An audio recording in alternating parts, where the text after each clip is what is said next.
سیدنا عثمان غنی کے جو احسانات ہیں اس امت پر، سیدنا عثمان غنی کی جو زندگی امت مسلمہ پر احسانات کرتے ہوئے گزری، بیری روما، مسجد نبوی، کئی معاملات میں، غزوے میں سیدنا عثمان غنی رضی اللہ تعالی عنہ ہم کو سب سے آگے نظر آتے ہیں۔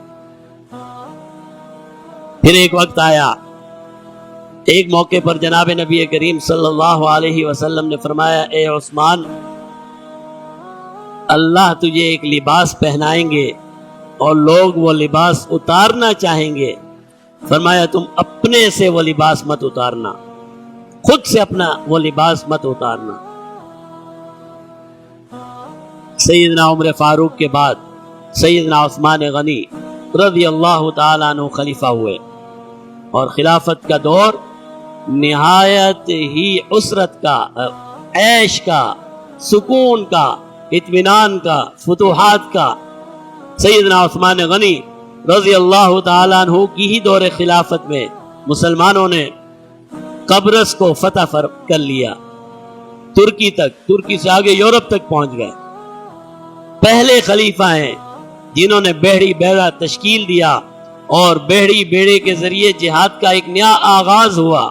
آرمینیا فتح ہوا، افریقہ تک مراکش فتح ہوا، ایران اور افغانستان تک فتوحات، بعض نے کہا ہے مکران اور بلوچستان بھی فتح کیا۔ سیدنا عثمان کے دور میں آخری 6 سالوں میں 12 سالہ دور ہے۔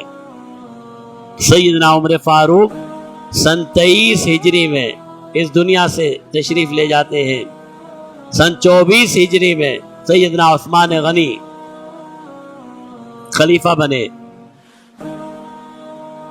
پیارے محبوب کو اس دنیا سے رخصت ہوئے صرف 13 سال گزرے تھے، صرف 13 سال۔